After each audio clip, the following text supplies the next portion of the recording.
আমাদের বাসার ঠিক সামনে একটা জামা মসজিদ খুঁজে পেলাম। আসলে আমরা যেখানে আছি সেই অ্যাপার্টমেন্টটার ঠিক সাথে লাগোয়া এই জামা মসজিদ। এটা আলবেনিয়ান ভাষায় লেখা একটা জামা মসজিদ। এখন বন্ধ আছে, 5 ওয়াক্ত আজান হয় এবং নামাজ এখানে পড়া হয়। খুব যে বেশি মানুষ এখানে নামাজ পড়তে আসে তা না। এইখানে কিন্তু একজনের সাথে কথা হলো, তো সে বলল যে এইখানে যতটুকু মুসলমান তার থেকে বেশি হচ্ছে হলো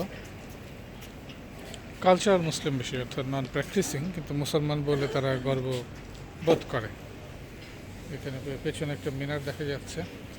তো এই ভদ্রলোকটার সাথে আমার কিছুক্ষণ আগে কথা হচ্ছিল। সে এই জামা মসজিদে কাজ করে অথবা বিভিন্ন উপকরণ বিক্রি করে। এখন বন্ধ আছে, এই জন্য ভেতরে ঢুকতে পারছি না। তো এরকম অসংখ্য মসজিদ এই আলবেনিয়াতে রয়েছে। এটা একটা আবাসিক এলাকা, আবাসিক এলাকার ভিতরে এই মসজিদ।